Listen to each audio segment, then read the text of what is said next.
Monsieur le Président de la République française, en réponse à la déconstruction du français organisée par le Parti de la Facilité, je vous offre ici non un florilège, faute de temps, mais un spicilège des myriades et des myriades de mots actuellement à l'abandon, malgré une splendeur qui fait la gloire de notre langue. Mon texte, le voici. J'emprunte au jargon du médecin et surtout pas du médicastre pour vous faire une démonstration extemporanée, c'est-à-dire immédiate, de l'état égrottant, voire valétudinaire du lexique de notre langue. Lassé du vocabulaire sommaire des journalistes, emmouscaillé par la résignation de l'engeance professorale dont je me réclame, blasé par le tempérament égrillard de notre époque, écœuré de la papelardise des adorateurs de la néologie, étonné de l'équanimité de l'Académie française face à l'odyssée du français, je cherche ma propre rédemption dans le dictionnaire.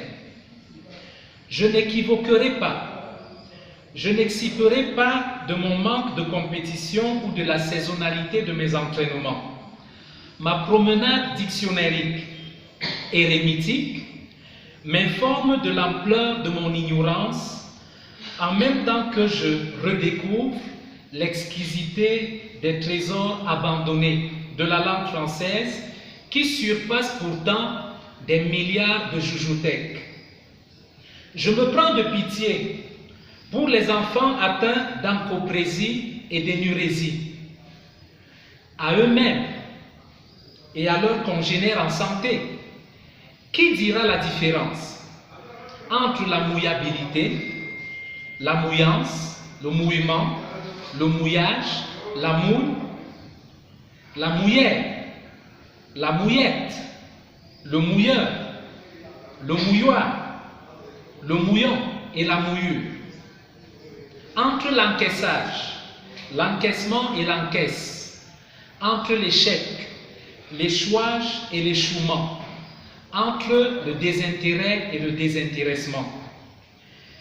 Qui dira à nos enfants la synonymie entre les adjectifs matrilocal et uxorilocal, empêtré et empoté, entre les locutions etc. et tout le reste, et tutti quanti et tout le Saint-Frusquin, auxquels s'ajoute leur équivalent péjoratif et consort? Comment former les marmousets et les mouminettes à être les sycophantes qui dissuaderont les sybarites de mener une vie de patachon? La pétulance de mon vers ne découle pas des humeurs pécantes de mon humanité.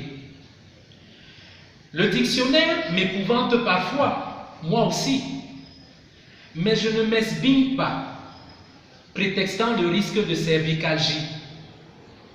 Je me régale de l'esperluette, ce parfait et fabuleux substitut de la conjonction de coordination et. Je me rince les mirettes, ou plutôt les yeux, des tournures idiomatiques du français. Être gêné aux entournures, taquiner la muse, battre l'estrade, regagner ses pénates, à la Saint-Glinglin, tirer les marrons du feu, tourner Kazakh, être dans la mélasse, élever sur les pavois, emboucher la trompette. Il y a mal d'homme, il n'y a pas moyen de moyenner, etc. Il y a aussi ces termes étranges et rébarbatifs qui résistent à mon intelligence pour mieux aiguiser ma curiosité. Une binge ou binge, le mot se prononce de deux façons. Une exéité, un écoumène, le mot s'écrit de deux façons. Les écrouelles, un jotero, un mesclin, un mombin, un saupiquet, une staphysèdre, un staphilier et j'en passe. Ne me soupçonnez pas de glossolalie ou de soulographie des mots. Puissiez-vous supporter en revanche ma rouspétance. J'ai simplement voulu redire à ceux qui en doutaient de plus en plus la somptuosité divine du français. Mutatis mutandis, le français s'ouvrira toujours à la modernité de ses variétés dialectales.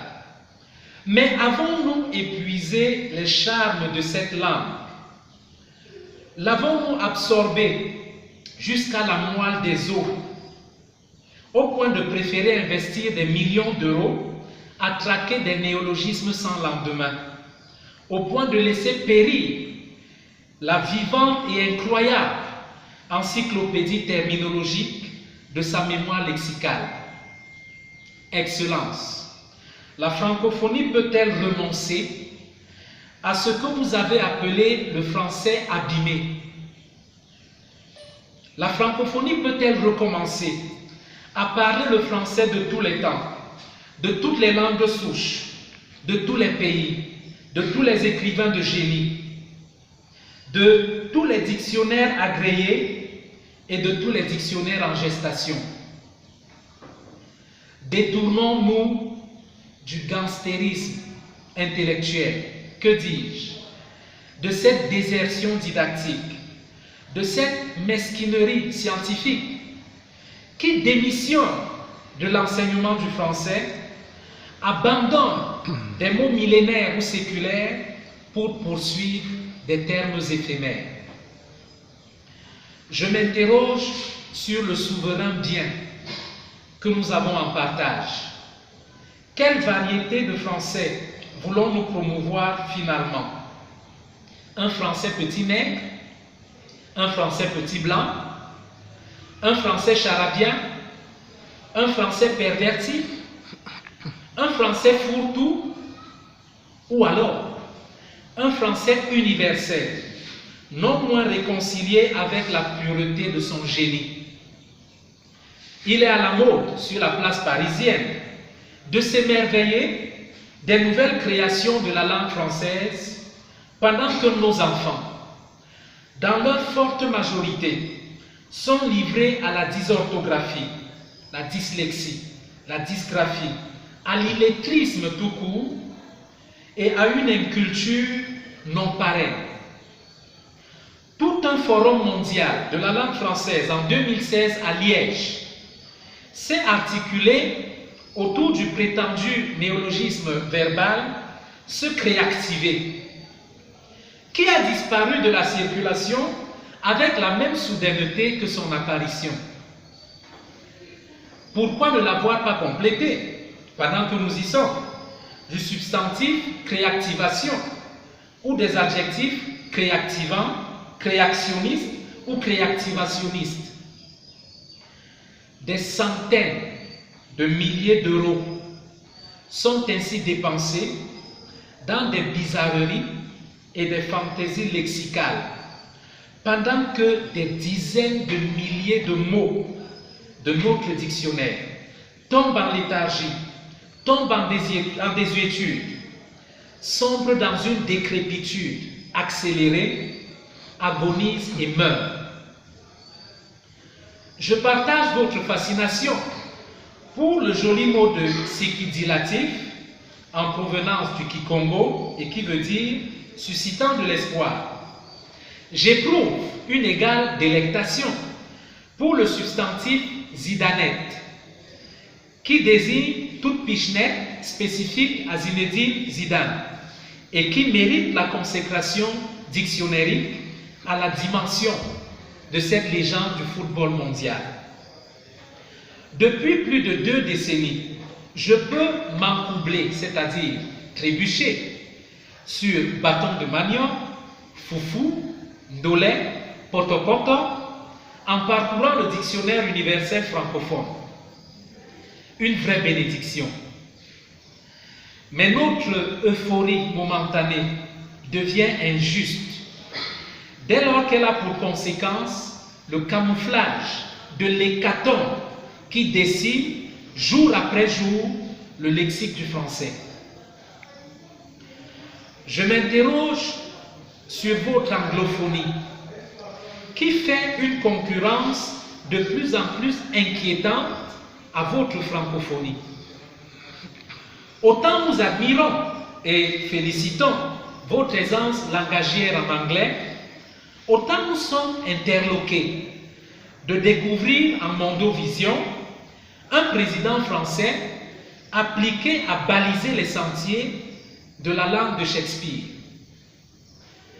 À ce que je sache, le président de la République française n'est pas déontologiquement le voyageur représentant placier de la langue anglaise. Le nouvel ordre mondial ambitionne de bâtir une gouvernance mondiale autour d'une langue tout aussi mondiale, au service de ses idées et de ses valeurs. L'anglais étant de plus en plus pressenti comme cette langue mondiale, nous rappelons que le français n'est ni la langue satellite, ni la langue vassale de l'anglais. Où est passée notre exception culturelle? Plus complémentaires et partenaires que concurrents, le français et l'anglais sont des langues d'égale valeur. La langue française n'a jamais été d'une valeur intrinsèque inférieure à celle de l'anglais, même en termes de fonctionnalité pratique. Par conséquent, le leadership actuel de l'anglais a beau être indiscutable, il n'incombe pas au chef de l'État français d'ajouter son suffrage au projet d'inféodation du français à l'anglais. Soyez assurés, Monsieur le Président de la République française, de mes urbanités déférentes. Je vous remercie.